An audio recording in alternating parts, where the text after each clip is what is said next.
Did y'all know in 1934, a group of wealthy Wall Street businessmen tried to overthrow the American government and install a fascist dictator? And the only reason it didn't happen is because the guy they tried to install as their dictator told on them and nobody was ever fucking arrested for it? Let's back up, because in 1934, Franklin Roosevelt was president. Employment reforms were freaking out all of the rich elite on Wall Street, because God forbid these people have minimum wage and safe working conditions. So in 1933, the wealthy rich businessmen's liaison approached retired Major General Smedley Butler. Smedley was very popular amongst veterans, encouraged them to protest, and thousands of veterans had gone to Washington, D.C. and set up camps because they were promised a bonus after World War I that they had not received yet. Though Butler was a Republican, he was supportive of Roosevelt's run for president in 1932. Then in 1933, I imagine because this was all going on behind the scenes, Butler started denouncing capitalism and bankers, going on to explain that for 33 years he had been a high-class muscle man for Wall Street, the bankers, and big business, labeling himself as a racketeer for capitalism. The middleman, Gerald McGuire, was a Wall Street broker who told Smedley that because of the president's failing health,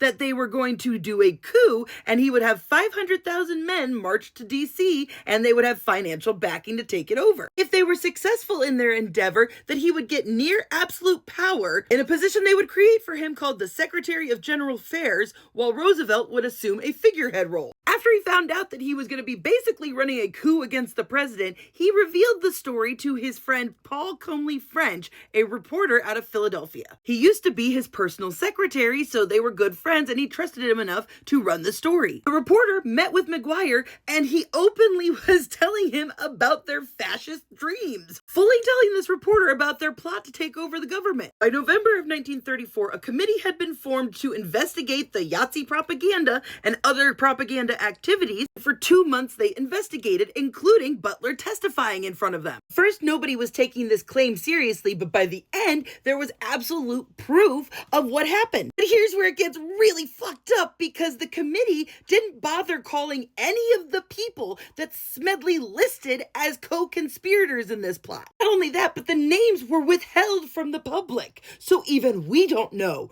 who he named. The committee then claimed they had no evidence before it that would in the slightest degree warrant calling before it such men.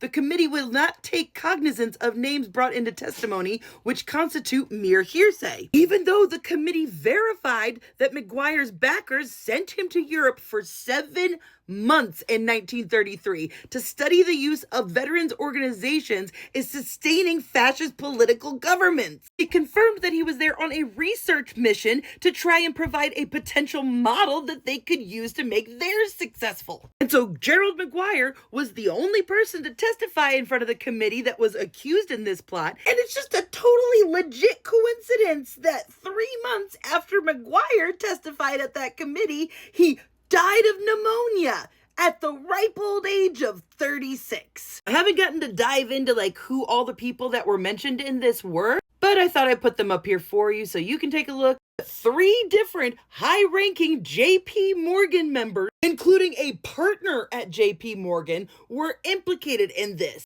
Boy, JP Morgan, didn't they settle some lawsuits when it comes to a certain dead financier? And in 2007, a magazine published an article linking Prescott Bush to the 1937 business plot. Prescott Bush was the father of George H.W. Prescott Bush also helped the Mustache Man rise to power by hiding assets for the Yahtzees. If you've never heard this story before, I'll give you a quick little overview. Bush was the founder and one of 7 directors of the Union Banking Corporation. He only held 1 share out of 4,000 as a director, which is weird. And guess what that 1 share, what his one business account was? It was a bank that was used by German steel magnate Fritz Thyssen, an early supporter and financier of you-know-who.